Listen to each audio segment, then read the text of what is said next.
Boa noite, seguimos aqui então da questão 64 da FCC, sob a Lei 812/90. Questão 64, então, foi elaborada para a prova do TRT 20ª Região Técnico Judiciário, área administrativa em 2006. No que tange às penalidades disciplinares, considere 1. Configura abandono de cargo, punível com suspensão, a ausência intencional do servidor ao serviço por mais de 30 dias consecutivos. 2. Ao servidor que faltar ao serviço sem causa justificada por 60 dias intercaladamente, durante o período de 12 meses, será aplicada a pena de demissão. 3. Quanto às infrações puníveis com destituição de cargo em comissão, a ação disciplinar prescreverá em até 10 anos. 4. Será cassada a aposentadoria ou a disponibilidade do inativo que houver praticado na atividade falta punível com a demissão. Está correto apenas o que se afirma em A, 1, 2 e 3, B, 1 e 3, C, 1 e 4, D, 2, 3 e 4 e 2 e 4. Então vamos aqui retornando item por item. 1. Configura abandono de cargo punível com suspensão, a ausência intencional do servidor ao serviço por mais de 30 dias consecutivos. Vejam bem, o único erro, porque existe um erro no primeiro item, é a penalidade. Ele definiu adequadamente a figura do abandono de cargo, que se configura com ausência intencional do servidor ao serviço por mais de 30 dias consecutivos. Mas a penalidade, então, como eu destaquei, não é a suspensão, e sim é a demissão. Então, item 1, errado. Vamos para o segundo. Ao servidor que faltar a serviço sem causa justificada por 60 dias intercaladamente durante o período de 12 meses, será aplicada a pena de demissão. Correto. No item 2 está definida adequadamente a figura, a inassistibilidade habitual, nos termos em que ela é regulada, vamos botar aqui a base legal, no artigo 139 da 812/90. E a pena, no caso, de fato, tal como o abandono de cargo, é a pena de demissão. Então, deixa eu colocar aqui. O abandono de cargo é definido no artigo 138 do Estatuto. Item 3. Quanto às infrações puníveis com destituição de cargo em comissão, a ação disciplinar prescreverá até 10 anos. De modo nenhum. Não é tanto tempo assim. A ação disciplinar prescreve, no caso, em 5 anos. Item 3 está errado. O prazo, no caso, é previsto aqui no artigo 142, inciso 1 da 812/90. E o item 4. Será cassada a aposentadoria ou a disponibilidade do inativo que houver praticado na atividade falta punível com a demissão. Artigo 134, pessoal. Essa última assertiva é praticamente uma transcrição dele, portanto está correta. E como a segunda assertiva também está correta, eu tenho que a resposta da questão é a alternativa E. Vamos aqui, questão 65. TRT, 24ª Região. Técnico Judiciário, área administrativa 2006. Os candidatos aprovados em concurso público na esfera federal, cujo prazo de validade não expirou, aguardam a respectiva nomeação. Contudo, foram surpreendidos com a abertura de novo concurso para o preenchimento dos mesmos cargos. Essa decisão do órgão responsável pelo certame. A somente é válida se todos os aprovados no concurso posterior alcançaram notas superiores à dos concursados anteriores. B é vedada, uma vez que não se admite a abertura de novo concurso enquanto houver candidato aprovado em concurso anterior com prazo de validade não expirado. C é válida desde que os cargos postos em disputa sejam de livre nomeação e o interesse público justifique a necessidade de novo concurso. D é permitida desde que os classificados no concurso posterior não sejam nomeados antes dos concursados anteriores com direito à nomeação. E atende ao interesse público e possibilita que os aprovados em ambos os certames integrem uma única lista classificatória que será considerada para efeito de ordem de aproveitamento. Pois bem, vejam só. A situação, então, eu vou aqui pronunciar de novo. eu tive alguns candidatos aprovados em um concurso público feito na esfera federal, cujo prazo de validade ainda não expirou. Pois bem, só que foi aberto um novo concurso visando o preenchimento dos mesmos cargos. É possível essa conduta? Pela 812, de forma nenhuma. Aqui está a alternativa B. Segundo o artigo 12, parágrafo 2º, a abertura de um novo concurso durante o prazo de validade de concurso anterior, tendo ainda candidatos aprovados nele e não convocados, simplesmente, estou destacando aqui, é vedada. Vou ler toda a alternativa B. É vedada uma vez que não se admite a abertura de novo concurso enquanto houver candidato aprovado em concurso anterior com prazo de validade não expirado. Perfeito. É praticamente uma transcrição do artigo 12, segundo da 812/90. Só quero destacar para você o seguinte, nós temos que cuidar aqui, porque a Constituição, no 37º, traz uma regra diferente e muito mais enrolada na matéria. Quando que eu considero correta essa regra? Ora, quando eu vejo pelas alternativas da questão, que a questão como um todo está feita com base nos dispositivos da Constituição. Qual é essa regra da Constituição? Ela permite, nós sabemos, que todo concurso pode ter um prazo inicial de validade de até 2 anos. E um segundo prazo, um prazo de prorrogação, sempre por período igual ao inicial. Pois bem, a Constituição admite que um segundo concurso seja aberto para os mesmos cargos no prazo de prorrogação do concurso anterior. Só que nesse caso, o 37º assegura direito à prioridade na nomeação para os candidatos aprovados no primeiro concurso. É uma regra muito mais enrolada. Eu posso ter, então, durante o prazo de prorrogação do primeiro concurso, a abertura do segundo concurso. Só que os aprovados no primeiro, enquanto não esperar seu prazo de validade, terão prioridade na nomeação. Pois bem, voltando aqui, o estatuto é muito mais tranquilo, né, pessoal? Muito mais seguro, muito mais simples. Enquanto houver candidato aprovado em concurso anterior com prazo de validade não expirado, é vedada a abertura de novo concurso. Vamos aqui seguindo questão de número 66. TRT 24ª Região Técnico Judiciário, Área Administrativa 2006. A investidura do servidor em cargo de atribuições e responsabilidades compatíveis com a limitação que tenha sofrido em sua capacidade física e mental verificada em inspeção médica decorre da forma de provimento denominada A, reintegração, B, recondução, C, aproveitamento, D, readaptação e reversão. Tranquilo, né, pessoal?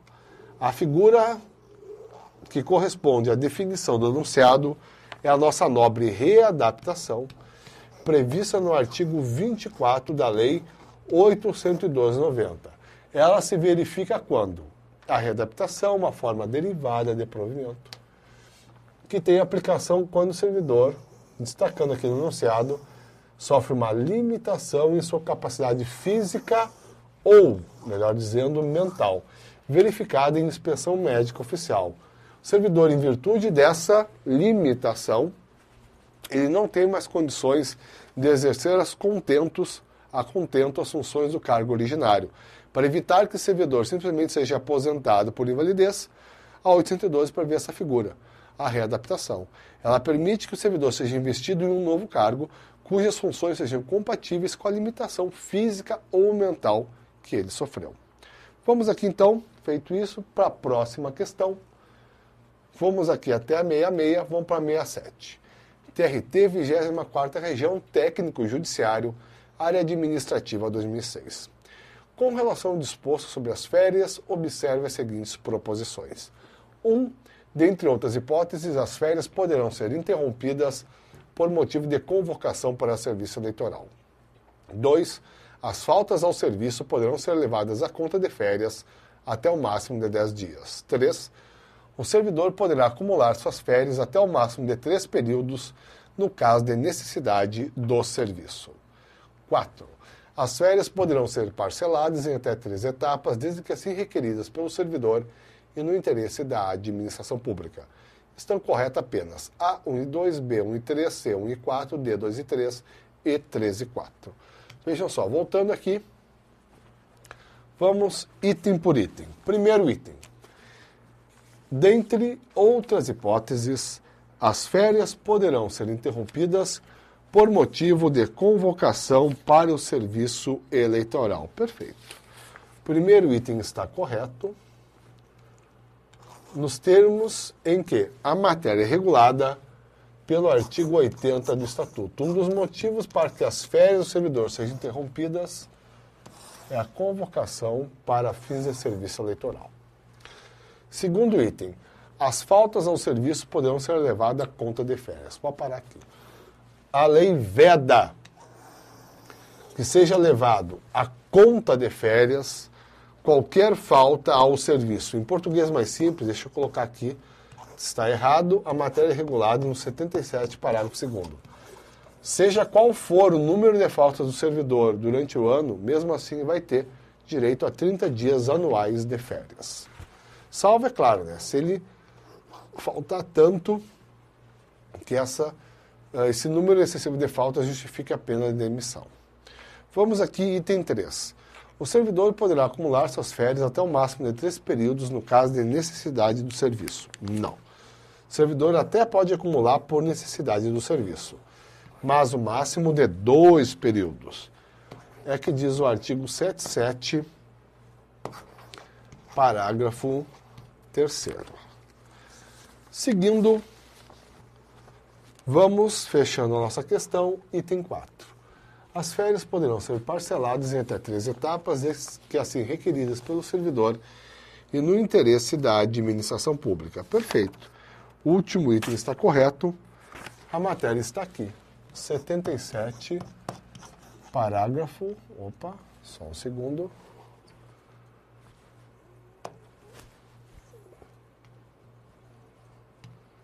Aqui, pessoal, deixa eu corrigir aqui. O 77, na verdade... Aqui. Deixa eu botar aqui melhor. Eu dei errado para vocês o fundamento legal. Aqui é 77 caput. E aqui é 77. Deixa eu tirar aqui. Aqui sim. Parágrafo 3º. Pois bem, está correto então o item 4. Como está correto também o primeiro item, eu tenho que a resposta correta é a alternativa C. Vamos aqui na sequência, questão número 68. TRT, 24ª Região, Técnico Judiciário, Área Administrativa 2006. É certo que, o servidor poderá, diante de novos argumentos, interpor pedido de reconsideração perante a autoridade. A. Que houver expedido o ato que deverá decidir o pedido dentro do prazo improrrogável de 60 dias. B. Competente, dentro do prazo de 15 dias a contar da publicação ou da ciência do ato impugnado. C. Imediatamente superior àquela que tiver expedido o ato, que decidirá em até 15 dias. D. Imediatamente superior a que tiver expedido a decisão, que decidirá dentro do prazo legal de 10 dias, podendo ser renovado uma única vez. E E. Que houver expedido o ato ou proferido a primeira decisão, que deverá decidir dentro do prazo de 30 dias, não podendo ser renovado.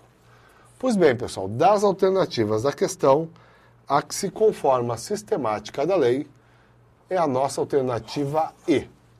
Olhem só, o pedido de reconsideração é regulado no artigo 106 do Estatuto Federal, e até vale a pena a gente destacar aqui, ó. E ele funciona da seguinte forma: um servidor dirige um requerimento à administração. Em caso de negativa desse requerimento, ele não pode apresentar recurso. E, obrigatoriamente, para a mesma autoridade que deferiu o requerimento, ele pode apresentar um pedido de reconsideração. E aí sim, se houver uma segunda negativa agora do pedido de reconsideração, é que contra ela, e apenas contra ela, cabe recurso. Não cabe recurso diretamente contra o indeferimento do requerimento, mas tão só contra o indeferimento, como está aqui, do pedido de reconsideração. Essa é a sistemática da 812/90. E como está no artigo 106, o prazo é 30 dias e, como eu já frisei, o pedido de reconsideração interposto para a mesma autoridade que expediu a primeira decisão. Aí o nome, né? Pedido de reconsideração. Seguindo aqui, questão 69. Analista judiciário, área administrativa, TRE, Mato Grosso do Sul, 2007. Lúcia, servidora do Tribunal Regional Eleitoral do Mato Grosso do Sul, foi destituída de seu cargo em comissão por ter dilapidado o patrimônio nacional. Nesse caso, de acordo com a Lei 812/90, Lúcia A. não poderá retornar ao Serviço Público Federal havendo um dispositivo legal expresso nesse sentido. B. Está incompatibilizada para a nova investidura em cargo federal pelo prazo de 5 anos. C. Está incompatibilizada para a nova investidura em cargo público federal pelo prazo de 2 anos. D. Está incompatibilizada para a nova investidura em cargo público federal pelo prazo de 8 anos. E. Poderá retornar ao Serviço Público Federal não havendo incompatibilização para a nova investidura. Vejam só, pessoal.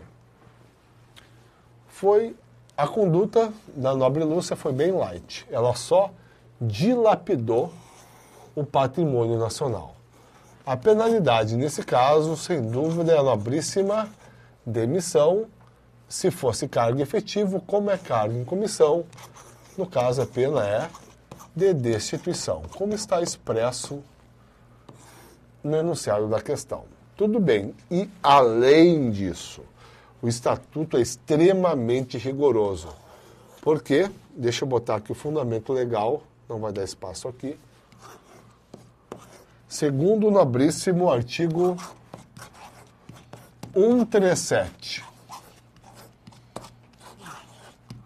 parágrafo único, vamos ler aqui a própria alternativa A, não poderá retornar ao Serviço Público Federal aquele que, entre outras condutas, houver dilapidado patrimônio nacional. Então vejam só, sempre vale destacar que o artigo 5º da Constituição Federal veda penas de caráter permanente. E a pena de caráter permanente não é apenas a pena de prisão perpétua, mas toda pena que perdure por toda a vida do condenado, como é o caso. Uma servidora federal foi demitida ou destituída porque dilapidou o patrimônio público. Pelo artigo 137 do Estatuto, jamais poderá retornar ao Serviço Público Federal. Isso é, então, uma pena de caráter permanente e penalidades de caráter permanente são vedadas pelo artigo 5º da Constituição. Apesar disso, tá, pessoal? Questão do FCC, não conheço uma questão do FCC que ela tenha entrado nessa análise mais crítica do artigo 137. Se limita a pedir a matéria tal como regulada na 812/90. Vamos voltar aqui, então. Matamos a questão 69. Vamos adiante, questão de número 70. Analista judiciário, área judiciária TRF, 4ª Região 2007. Em processo administrativo disciplinar, ficou provado que os servidores federais 1. X vinha aplicando irregularmente dinheiros públicos e 2. Y recusou fé a documentos públicos. Nesses casos, X e Y estarão sujeitos, respectivamente, em conformidade com o Estatuto próprio, às penas de A. Exoneração a bem do serviço público e afastamento. B. Demissão e advertência. C. Detenção e multa. D. Suspensão e multa pecuniária. E destituição e remoção. Uma questão muito tranquila da FCC, mesmo para quem não tivesse conhecimento de tipificação de conduta, ou seja, enquadramento de conduta em certo dispositivo legal e a partir daí a definição da penalidade cabível. Uma questão fácil por quê? Porque, olhem só, exoneração não é medida disciplinar, então não existe exoneração a bem do serviço público. Afastamento também não é medida de caráter disciplinar. Na C, detenção e multa não são medidas de caráter disciplinar. Na D, multa não é medida de caráter disciplinar. Na E, remoção também não é medida de caráter disciplinar. E aí sobrou como a única alternativa que trouxe duas figuras que efetivamente são sanções de natureza disciplinar, alternativa B. E, de fato, a aplicação irregular de dinheiros públicos justifica a aplicação da pena de demissão e a recusa de fé a documentos públicos impõe a aplicação da pena de advertência. Com isso, vamos adiante, questão de número 71. Analista judiciário, área judiciária, TRF, 4ª Região 2007. Tendo em vista certos direitos dos servidores públicos federais, é correto afirmar que a. O servidor em débito com o erário, entre outras situações que foi exonerado que tiver sua aposentadoria cassada, terá o prazo de 60 dias para quitar o débito. B. O vencimento do cargo efetivo é irredutível, mas não pode ser acrescido de vantagens de caráter permanente. C. O servidor não perderá a remuneração no dia em que faltar ao serviço sem motivo justificado, mas ficará prejudicado no período aquisitivo de férias. Opa, eu fui, a lousa não foi. D. As faltas justificadas decorrentes de caso fortuito ou força maior não podem ser compensadas e nem consideradas como de efetivo exercício. E aí, os valores percebidos pelo servidor em razão de decisão liminar deverão ser repostos no prazo de 90 dias, contados a notificação para fazê-lo. Pois bem, das alternativas, vamos aqui à única alternativa que está correta. De pronto, vou destacar aqui que é a primeira. O servidor em débito com o erário, entre outras situações, que foi exonerado ou que tiver sua aposentadoria cassada, terá o prazo de 60 dias para a quitação do débito. Esta é a regra do nobríssimo artigo 47, parágrafo 3º.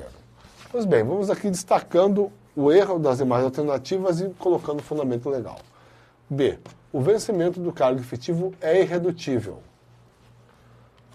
E, além disso, ele pode ser acrescido de vantagens de caráter permanente. Esta é a regra do 40, parágrafo 3º. A possibilidade do vencimento ser acrescido por outras vantagens de natureza permanente, também de caráter remuneratório. C.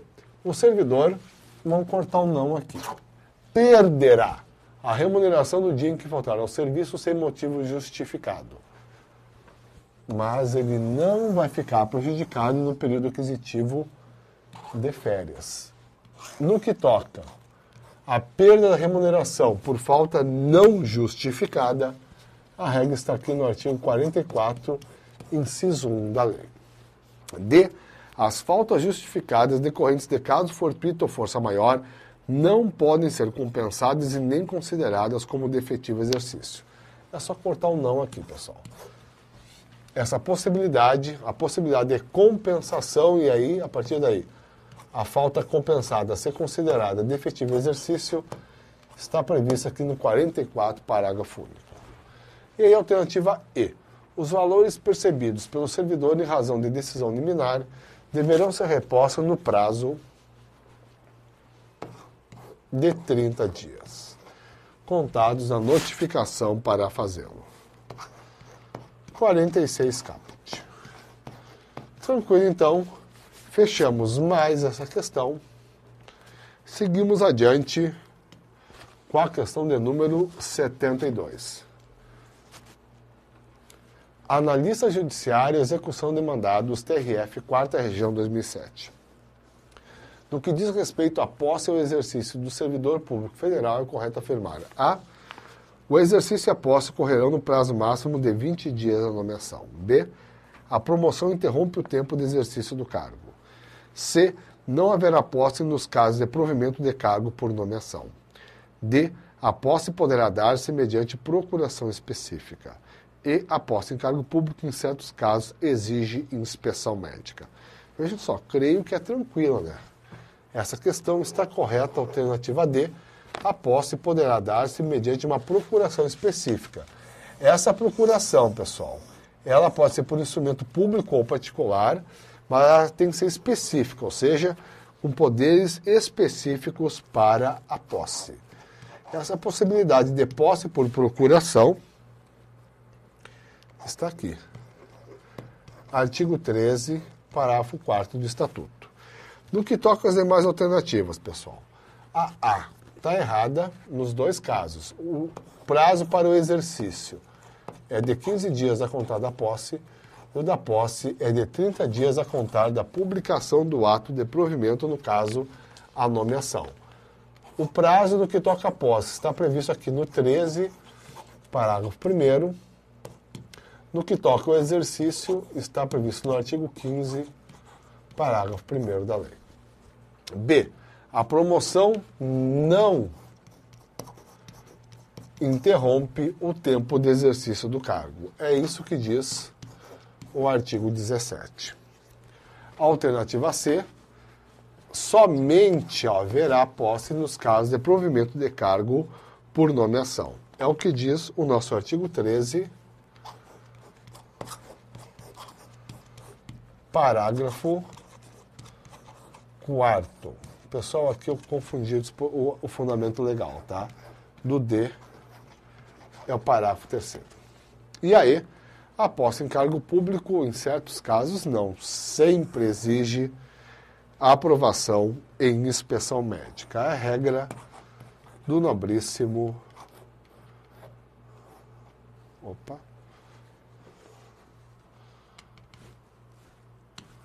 Artigo 14.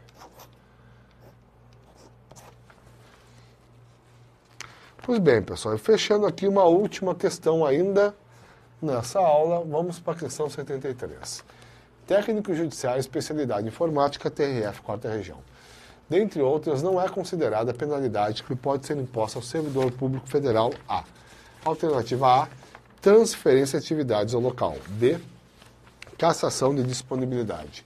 C, destituição do cargo em comissão. D, destituição de função comissionada. E, cassação de aposentadoria. Tranquilo, né, pessoal? Não é penalidade disciplinar.